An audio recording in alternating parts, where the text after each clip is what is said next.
My girlfriend dumped me for a bad boy because I was too nice, but her new life fell apart and she tried coming back. Reddit stories. She traded my stability for a man who called rent a societal construct, and the fallout hit her harder than she expected. When she returned months later, broke, exhausted, and full of regret, I was no longer the man she thought would wait. Hi, I'm Brandon, 32, and my life turned upside down the moment my girlfriend told me, with a perfectly straight face, that I was too nice, and she needed a bad boy. Not bad as in mysterious. Not bad as in edgy. Bad as in chronically unemployed with a SoundCloud. She said it like she was announcing her scholarship to Harvard. Let me rewind. I live in Colorado, have a stable career as a senior project manager, own a 3-bedroom house, drive a paid-off 2015 Ford, and have a dog named Cooper who's better behaved than half the adults I know. My mortgage is reasonable, my credit score is friendly, and my weekends consist of hiking, home improvement, and wondering why door hinges squeak even after WD-40. In other words, I'm the romantic equivalent of a crockpot, dependable, energy efficient, and not flashy enough for someone who wants a flamethrower. Ashley and I were together for 3 years. 3 calm, steady, bills paid on time years. She worked as a dental office receptionist, had her own apartment with a roommate, and spent half her time at my place. We had routines. Sunday breakfast spots. A favorite Italian restaurant that knew our orders. A life that looked suspiciously like adulthood. But slowly, so slowly, I started noticing things. Her friends had boyfriends with titles like underground artist, night shift poet, van life minimalist, or my personal favorite, entrepreneur, which is code for sells 1 candle a month on Etsy. Ashley would come home from girls' night glowing like she just returned from Coachella. It's so exciting how Courtney's boyfriend just lives in the moment, she'd say. Live in the moment? The man lived in a van.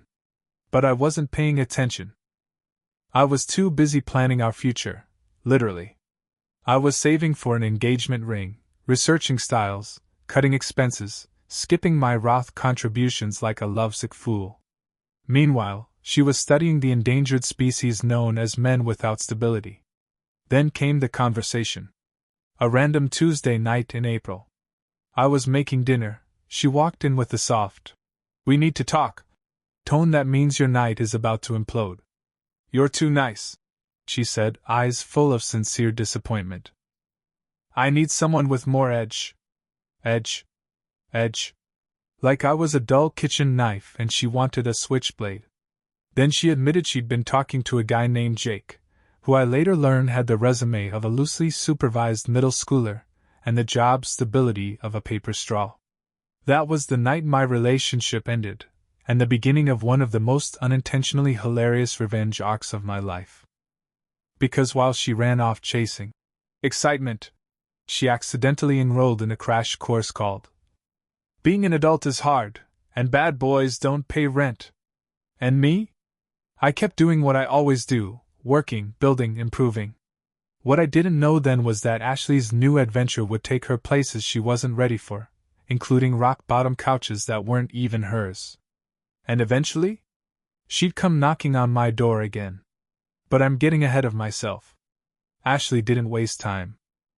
Within 2 weeks of the breakup, she and Jake were official, which was hilarious because Jake didn't even have a consistent mailing address, let alone a tax bracket. Let me paint the picture. Jake was 29 going on 17. He worked part-time, very part-time, at a local music shop called Vintage Sounds, which smelled like dust, old amps, and disappointment. His real passion was his band Broken Pavement, a group of 4 guys who'd been almost breaking out for 6 straight years. Their biggest show to date? A Tuesday night open mic where they played third after a juggler, and before a guy doing slam poetry about his divorce. Ashley was smitten. "He's just so free," she said once to a mutual friend, who then immediately told me because people love drama more than coffee. Free? He was free because he didn't clock in. Meanwhile, I was spending my Saturdays ripping outdated 1987 pink tile out of my master bathroom, a process I called demolition therapy, and gaining more personal growth with every swing of the sledgehammer. Life after the breakup wasn't glamorous, but it was peaceful. My house was quieter, my dinners cheaper, my stress levels lower. Cooper was living his best life, no more being shoved off the couch to make room for Ashley's decorative throw pillows. But the universe wasn't done being messy yet. Because while I was rebuilding my bathroom, Ashley was busy discovering that bad boys are bad at everything except playing guitar at emotionally inappropriate volumes. The first story reached me through Derek's girlfriend. Ashley's paying for all the groceries now. Jake got fired because he forgot his shift 3 days in a row. Then another. Jake ate her roommate's food. Like, all of it.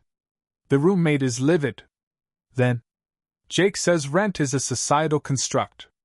Oh, Ashley. It got better. One night, at a Target of all places, I bumped into her friend Courtney, who looked equal parts entertained and exhausted. I shouldn't say this, she said, which always means someone is absolutely going to say it. But Ashley cries like every other night. Jake won't get a job because he says work kills creativity. I nodded sympathetically while silently thanking the universe I was no longer funding a woman determined to self-sabotage. But the real twist? Ashley was starting to unravel. Not because Jake was unreliable, she expected that. But because I wasn't falling apart the way she thought a too nice, too boring guy would. I wasn't begging for her back. I wasn't liking her posts. I wasn't texting late at night. I was thriving. My job was solid. My house was improving. My credit score was glowing.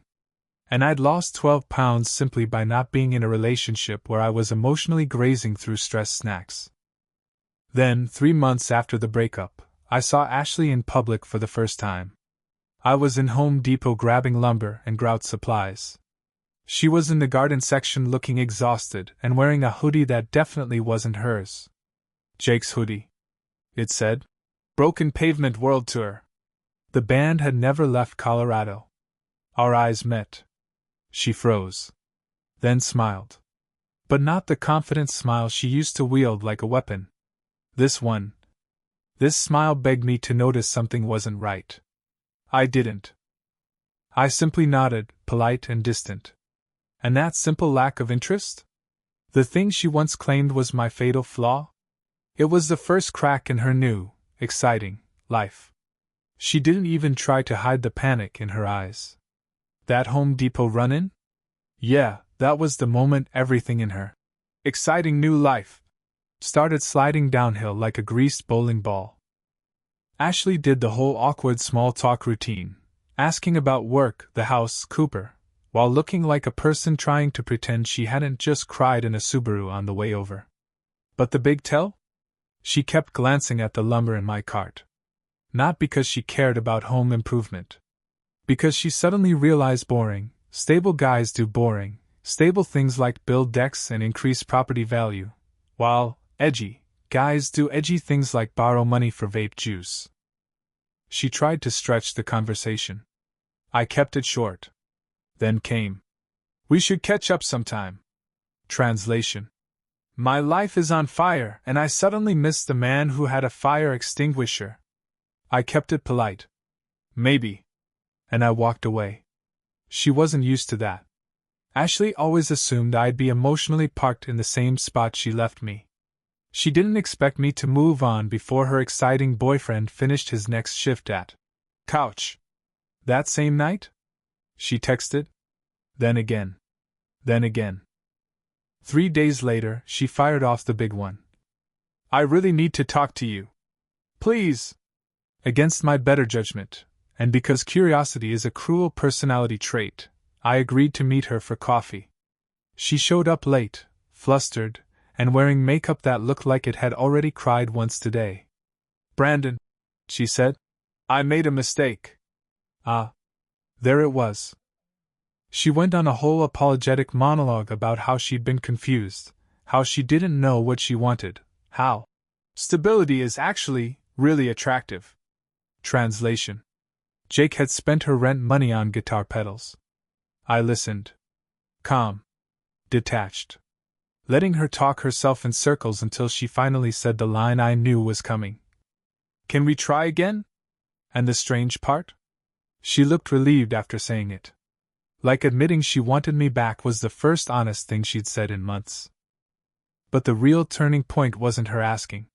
It was my answer. No. Not dramatic. Not angry. Not emotional. Just a clean, simple no. And she blinked at me like I'd spoken in a foreign language. You're seriously not even going to think about it? She asked. I already did, I said. When you left. That was the moment, right there, in a Starbucks with burnt coffee and people pretending not to eavesdrop, when the balance shifted completely.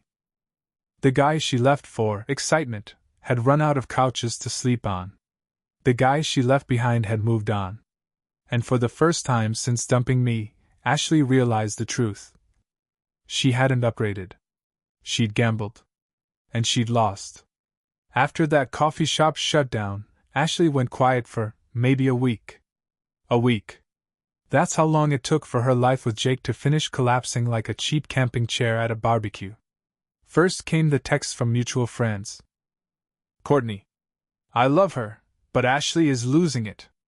Jake spent the rest of her rent money on a vintage amp that doesn't work. Derek's girlfriend. Jake called in sick to his part-time job again because he stayed up until 4 a.m. writing a song about depression. His boss fired him. Some guy I barely knew from a party once. Dude. Ashley's boyfriend is living in her apartment now. Your old apartment. And he hasn't paid for a single thing. And then there was the masterpiece. Jake calling Ashley. Controlling. Because she asked him to stop leaving his socks in the kitchen sink. The kitchen sink. Meanwhile, I was out back power washing my house siding and listening to a podcast about compound interest. It was peaceful. My yard looked great. My dog was thriving. My credit score was probably glowing. Ashley? She was discovering that. Spontaneous and exciting. Is only hot until someone needs to pay a utility bill. Then it got worse. One night around 11 p.m., she called me. 3 times. I finally answered because who calls thrice unless something is on fire? Her voice came through shaky. Brandon, can you talk? Please? It's important. She was crying. Hard. Jake had disappeared, again. He'd stormed off during an argument about money, shocking, taken her car, and hadn't come back for hours. And she checked her banking app. He'd drained her checking account buying concert tickets and a pedal board. A pedal board? She sobbed. I don't even know what that is. I did. It's basically a yoga mat for guitar pedals. Costs money. Does not produce oxygen or pay rent. Ashley, I said, calm as a tax accountant during refund season. You need to call your landlord and your parents. Not me. But you always know what to do, she cried. You're responsible. You think ahead. You're you? I closed my eyes. This was the moment. 3 years together? I'd never heard her say those words. But the moment she needed something from me? Suddenly, I was responsible. Stable. Reliable. The exact thing she mocked me for. So I laid it out gently. Look, Ashley. I'm sorry you're going through this. But these are problems you created. With choices you made. And I'm not your backup plan. She sniffled. But I just need help. You dumped me because you wanted someone exciting, I said. And you found him. Now you have to deal with exciting problems. There was silence. Then another soft, broken whisper. I made a mistake. Yeah, I said. But that doesn't make it my responsibility. She cried harder. I didn't feel victorious. I didn't feel cruel. I felt like a paramedic watching someone who ignored the caution cliff sign and is now confused about gravity. She ended the call with, I wish I could go back. But that's not how adulthood works. choices have costs. Actions have consequences. And bad boys have no savings. Ashley didn't magically disappear after that 11 p.m. meltdown. If anything, she doubled down. See, when someone realizes the exciting guy they chased is really just a walking red flag with guitar strings, they do what's instinctive. They go right back to the safest person they ever knew. And like clockwork, the calls didn't stop. Not the dramatic, emotional ones anymore, no. She shifted into casual friend mode. Ashley. Hey! Quick question, do you know any cheap apartments in the area? Me. No. Ashley. Do you think my credit is bad enough that I'll get denied? Me. Probably. Ashley. Do you still have that spare room? Me. Ashley. No. She'd try one angle, hit a boundary, then circle back like a Roomba with abandonment issues. The next escalation came 48 hours later. Ashley. So, total hypothetical, how hard is it to be a cosigner? And listen. I laughed. Out loud. Like a villain in a movie who finally snapped. She wanted me to cosign. For her. And the guy who stole her rent money, took her car, and contributed nothing but stress and laundry. I texted back. Don't ever ask me that again. She didn't. But she wasn't done. Not even close. Because when she realized I wasn't going to rescue her financially, she switched tactics again. Emotional appeal. She started commenting on my posts. Little nostalgic nuggets like, "Miss hiking with you. You always made the best pancakes. Cooper was always obsessed with me, haha." It was the digital equivalent of tapping on my window going, "Hey, you remember me? The person who lit your house on fire? Can I come in?" Rachel noticed immediately. We were sitting on my couch one night, she was editing a project proposal, I was reviewing construction schedules, and she glanced at my phone. "Your ex is being weird on social media," she said, eyebrows raised. "I know." I sighed. "I'll message her." Rachel shrugged. "Up to you.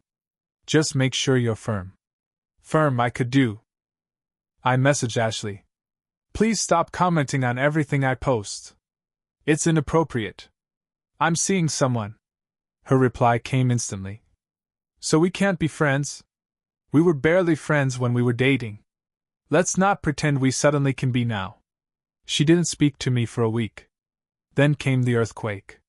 Her roommate kicked Jake out. He'd eaten all her food, left dishes everywhere, and apparently tried to borrow her MacBook so he could edit demo tracks. Translation: he was about to pawn it. Ashley called me again. This time whispering like she was in a hostage situation. "Brandon, I don't know what to do." "Call your parents," I said. "I can't." "You can. They'll lecture me. They'll also help you." "But, Ashley, I am not your safety net. You need to go home." Silence. Then a quiet, defeated, "Okay. And for once?" She listened.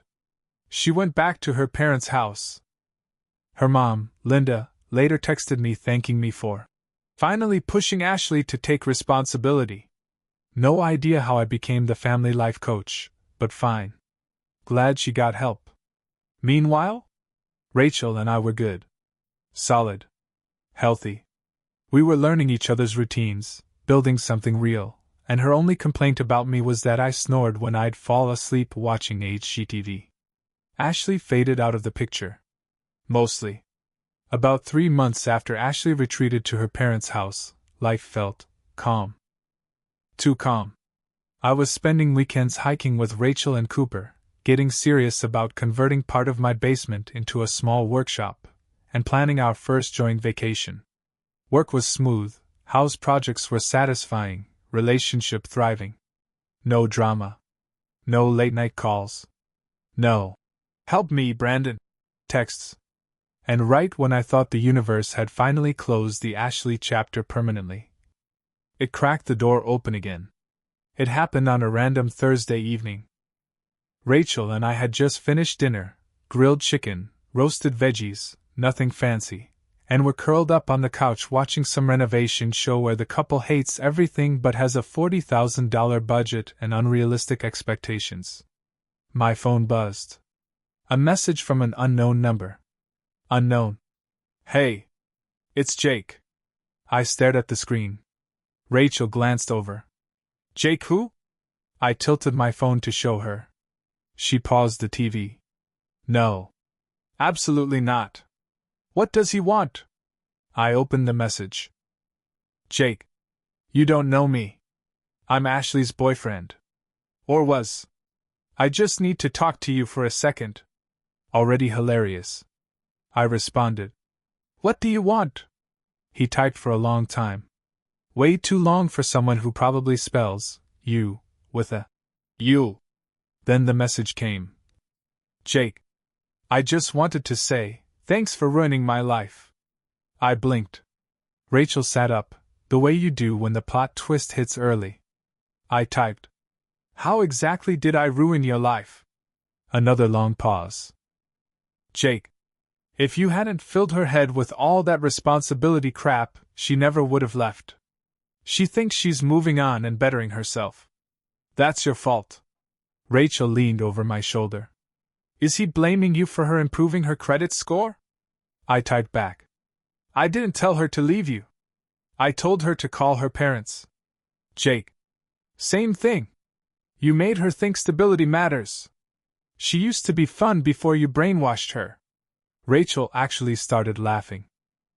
I typed again. Ashley made her own choices. I'm not involved. Then came the finale. Jake. She told me you own a house and have a real job. How is anyone supposed to compete with that? There it was. The thesis statement of Jake's life. Responsibility? The villain. Employment? Oppression. A mortgage? Dark magic. I replied. Not my problem, man. He blew up instantly. Jake. You think you're better than me? Just because you have a toolbox and a retirement account? Honestly? This was entertainment now. Me. No. I think I'm better for Ashley than you. That's different.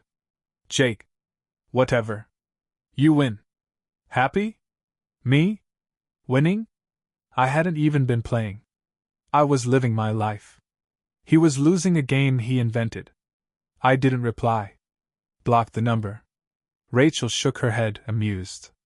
That, she said, is the most predictable man I've ever encountered. Bad boy energy, I said. Pure, concentrated. She kissed my cheek and leaned back against me. Just promise me, she said, that if I ever say you're too stable, you'll remind me that stability means we can actually afford groceries. Deal. We went back to our show. Jake drifted back into the void. But Ashley? Oh, she wasn't done. The universe had one more turn for her. Ashley reappeared exactly when I should have predicted it, right when my life hit another milestone. Rachel and I had been dating about a year at that point. Things were serious. Not dramatic serious. Not love-bombing serious. The kind of serious that feels like two puzzle pieces clicking together and staying put. We were talking long-term. We were talking future plans. We were talking about maybe moving somewhere with more land so Cooper could live his best golden retriever life. Totally normal. Totally healthy. Totally boring to people who crave chaos. And that's exactly when Ashley resurfaced. The trigger? Rachel posted a picture of us together at a local fall festival. Just me, her, Cooper, and a giant pumpkin. No captions. No bragging. Just a nice photo. Ashley saw it. And something snapped.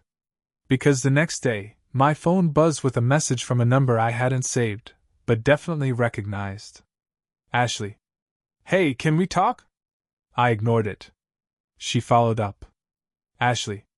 It's not about getting back together. I promise. It's important. Ignored again. 30 minutes later, she tried a new angle. Ashley. It's about closure. That one made me laugh. Every time someone says, closure, What they actually mean is, I want another emotional hit. Still ignored. Then came the one that made Rachel raise an eyebrow when she glanced over. Ashley. Okay, look. I saw the picture. I'm really happy for you. But it made me realize something I need to say. Before I could reply, Rachel, curled up on the couch next to me, asked, Is that her again? I nodded. She gave me that calm, grounded look she always does. It's up to you if you respond. But ask yourself one question: will it improve your life? She already knew the answer. I opened the message thread and finally replied, What do you want, Ashley? Her response came instantly. Ashley, I want to apologize. For everything. For breaking up with you the way I did. For what I said. For choosing someone who couldn't even keep a mattress. For blaming you for my problems. You didn't deserve any of that. I waited. These things always come with a second half. And sure enough. Ashley. And seeing you with someone who appreciates you made me realize how stupid I was. I took you for granted. You were the best thing that ever happened to me, and I ruined it. There it was. Regret. The delayed version. I typed slowly. Ashley, I appreciate the apology. Really. But that chapter is closed. I've moved on. Her reply was a single line. Do you ever think we could have worked out if I hadn't left? I didn't sugarcoat it. No. Because if too nice was a deal breaker once, it would have been a deal breaker again. I'm not interested in being plan B. Silence for almost an hour. Then, Ashley, I hope you're happy. I really do. I believed her. For the first time ever, she sounded sincere.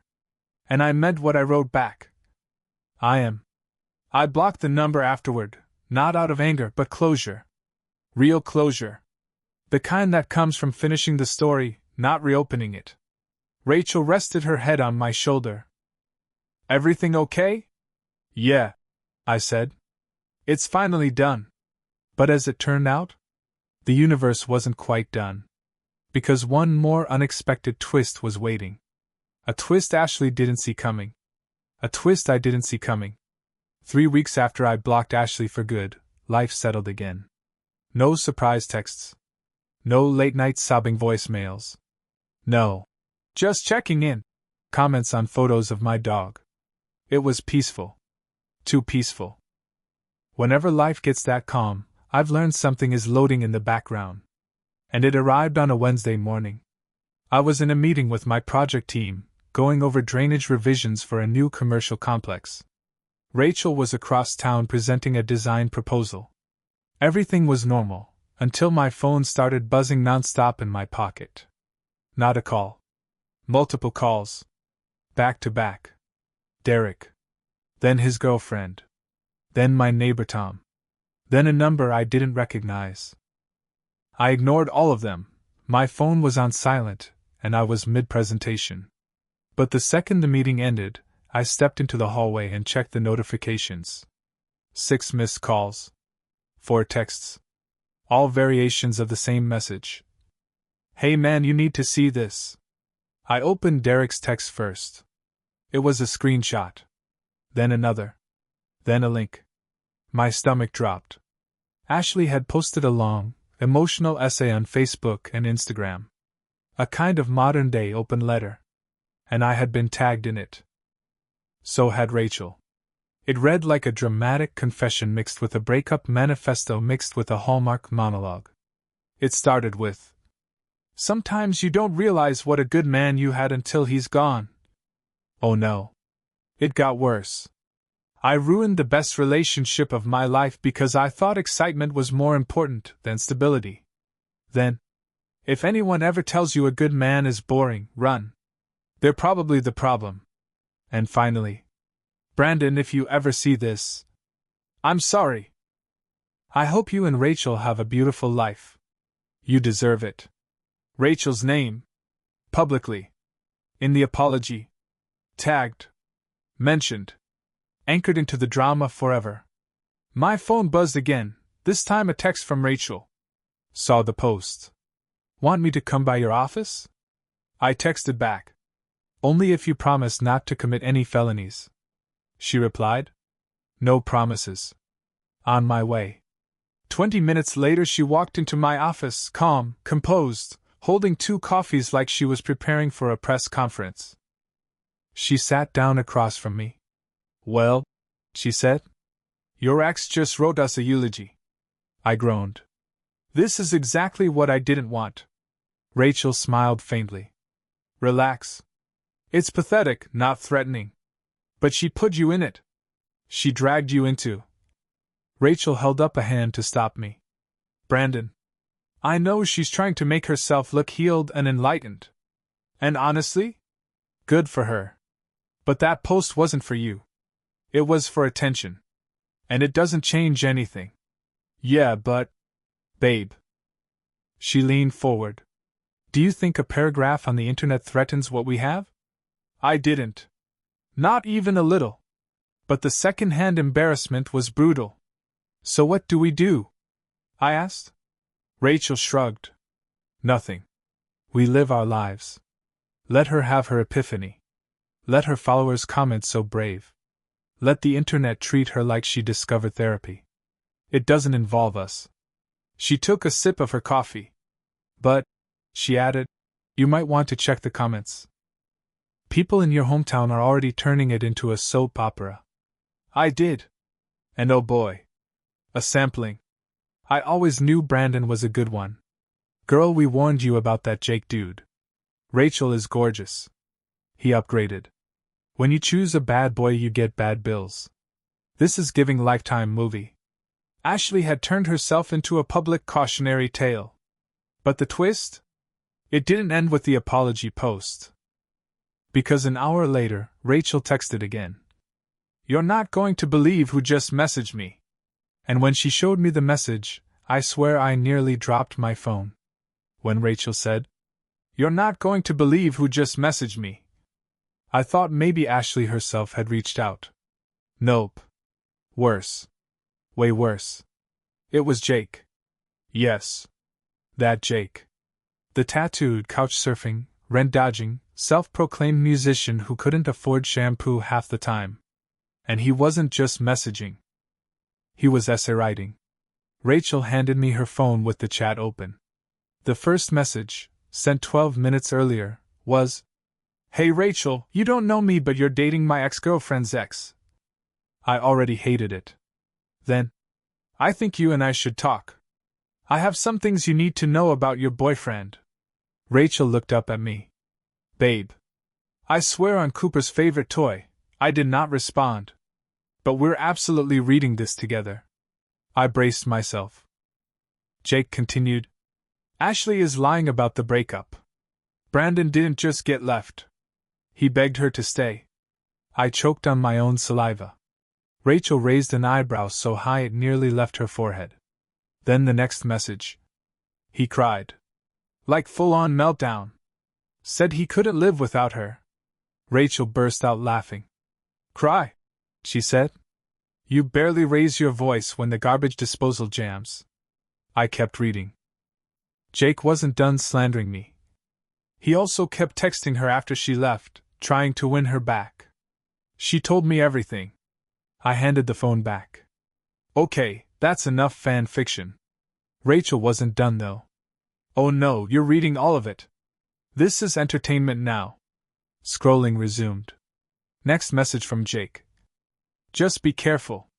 He plays the nice guy role but he's manipulative behind the scenes. That's why Ashley left. Then, he also spies on her social media and tries to interfere with her life. Then the final masterpiece.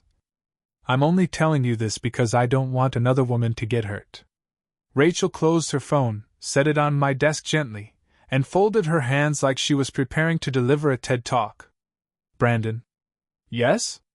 This man, she said, who spent Ashley's rent money on guitar pedals. Yep. Who got evicted twice. Correct. Who lives on a rotating selection of mismatched couches.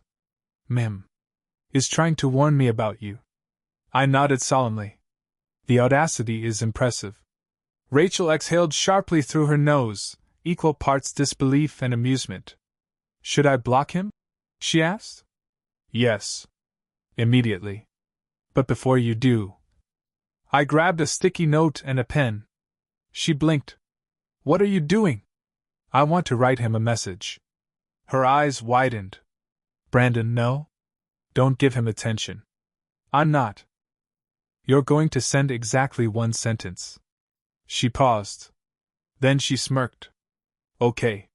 What's the sentence? I wrote it out and slid the note toward her. Rachel read it. She stared at me for a full 3 seconds. Then she snorted, laughing. Absolutely sending this. She typed it and hit send. The message to Jake was, Thanks for the warning, but I prefer men who can pay their own rent. Take care. Rachel blocked him immediately. We high-fived. Crisis averted. Or so we thought. Because later that evening, while we were cooking dinner, my phone pinged again. A number I didn't recognize. A voicemail. From Ashley's mother. And her message was, Brandon, honey, I think you should know. Jake and Ashley had a huge fight about Rachel's message. And apparently Jake is telling people you're stalking Ashley. You may want to get ahead of this before rumors start. I stood there holding my phone, spoon in hand, onions sizzling in the pan. Rachel froze beside me. And she said the most Rachel thing ever.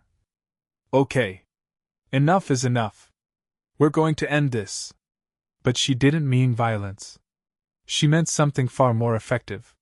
Something organized. Something strategic. Something guaranteed to shut every rumor down. And that is where everything changed. Rachel didn't raise her voice. Didn't panic. Didn't swear. She just set down the cutting board, wiped her hands on a towel like a surgeon preparing for precision work, and said, We are going to end this with documentation. I blinked. Documentation? She gave me a look like, Come on, you know what I do for a living. Brandon, she said, people like Ashley and Jake thrive on ambiguity. They spin stories because no one ever calls them on anything. So we're going to build a little archive. A what? A polite, airtight, chronological, evidence-based archive showing you're not a stalker, you're not texting Ashley, you're not interfering in anything, and you haven't been involved with them since the breakup. You mean like receipts? Exactly. Receipts. Organized receipts. The kind lawyers drool over. She pulled out her laptop like she was preparing to launch a missile. Step 1 Message Timeline. Rachel opened a new document and began compiling. The last text I ever sent Ashley. The unanswered messages she kept sending months later. Her voicemail. The coffee shop meetup SHE requested. The late-night desperation calls SHE initiated. Screenshots of her social media comments. Screenshots of Jake messaging Rachel. The exact timestamps. The specific wording. Everything. Watching Rachel work was mesmerizing. She was calm, methodical, ruthless in a quiet way.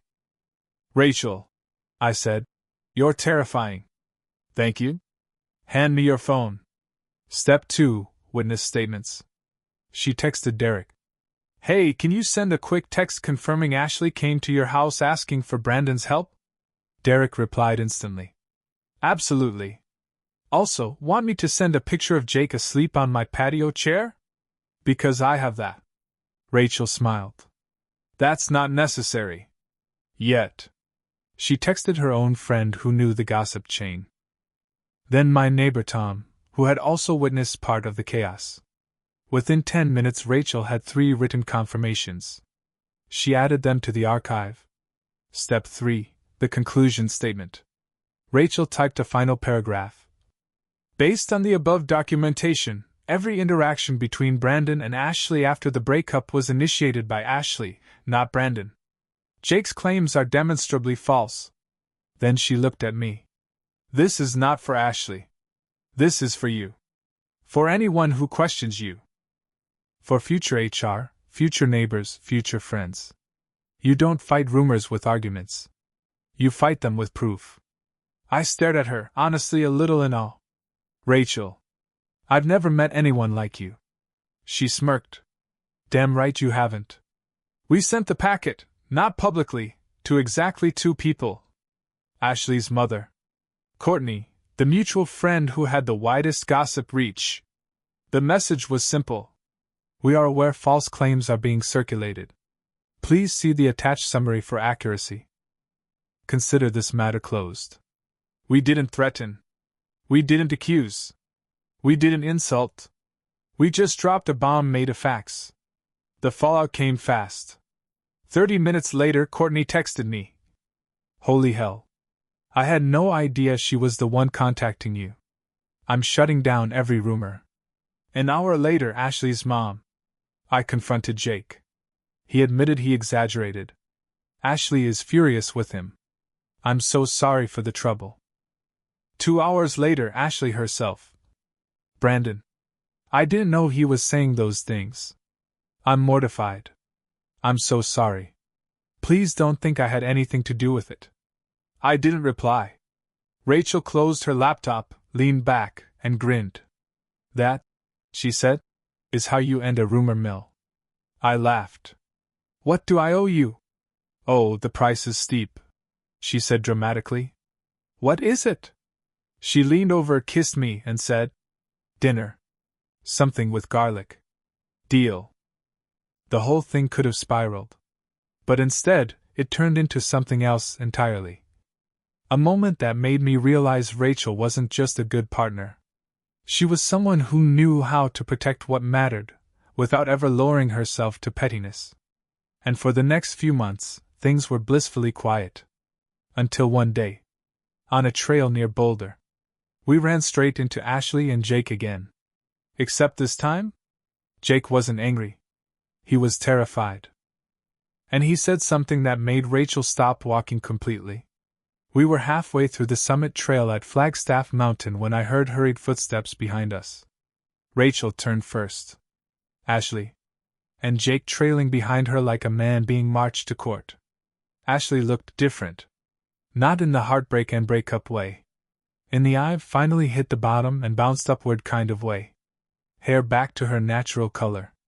Clothes clean, normal, not artsy rebellion chic. Eyes clearer. Jake, on the other hand? He looked like a raccoon that had been woken up mid-nap. He froze when he saw me. Legit froze.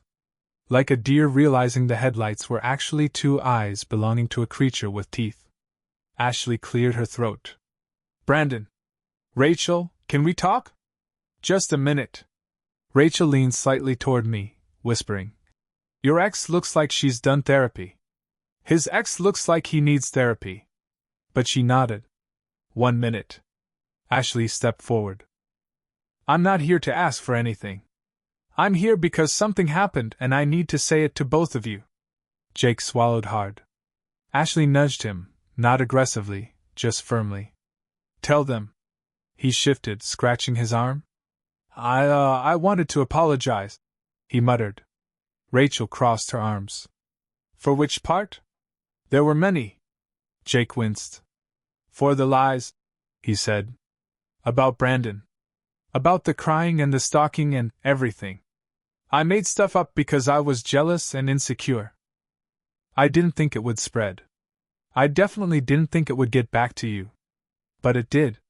And I was wrong. I nodded. Rachel waited. Also, Jake added quickly, I'm sorry for messaging you. That was wrong too. Rachel nodded once. Ashley took a breath. I had no idea he was saying those things. She said, when my mom called me after the packet you sent, I was humiliated. Not because of you. Because I finally saw the kind of mess I'd let into my life. She looked genuinely embarrassed. And I want to say something I should have said a long time ago. Brandon, you were good to me. Better than I deserved at the time. I told myself I wanted excitement, but what I really wanted was validation. She swallowed. I confused chaos for passion. And I confused your stability for boredom. Rachel glanced at me, to check if I needed rescuing, but I was okay. Ashley continued. I'm not here to ask to get back together. I don't want that, and you shouldn't either. You have something good. She smiled at Rachel. Really good. Rachel softened a little. Ashley released a shaky breath. I just wanted to say thank you. For setting boundaries. For not enabling me. For not letting me drag you back into my mess.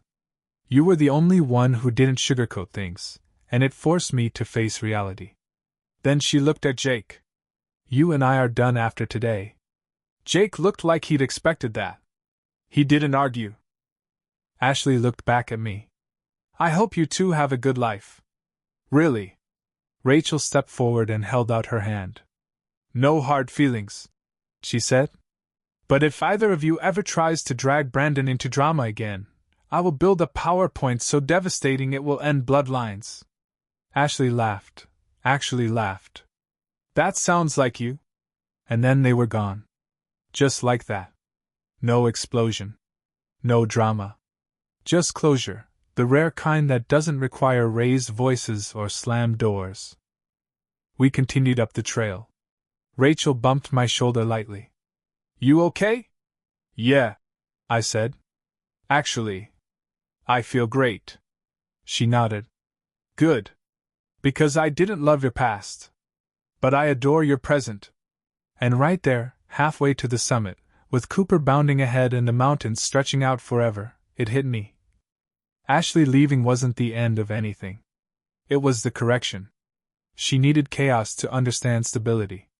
I needed heartbreak to understand compatibility. She needed to learn the value of reliability. I needed someone who valued it from the start. Rachel slipped her hand into mine. You know, she said, I'm glad she left you. I laughed. Why? Because you never would have ended things yourself. You're loyal to a fault. And if she hadn't walked out, you'd still be feeding a relationship that had no future. And then you never would have been free for me. She squeezed my hand. And I refused to miss out on you. We reached the summit just as the sun started dropping, painting the entire sky in gold and orange. Rachel leaned against me. Too nice, she said, smiling. Can you believe that? I mean, sometimes I am. Yeah, she said softly. But you're also steady. And strong. And kind. And those aren't boring traits. They're adult traits. She kissed me. And adult traits are very, very attractive. So here's what I learned. Being a good person is not boring. Being responsible is not a flaw. Stability isn't unattractive, it's the foundation grown adults build lives on. And the right person will never confuse your steadiness with dullness. Ashley found her bad boy. She found out, bad boy, also means bad credit, bad impulse control, bad problem solving, and bad long-term prospects. I didn't change to get revenge. I didn't improve to get even. I just lived my life. And life did the rest. I got the woman who matched me. She got the lesson she needed. Jake, well, hopefully he got an air mattress by now. The ending? Simple. I didn't need to be exciting. I needed to be right for the right person. And I am. Every day. With Rachel.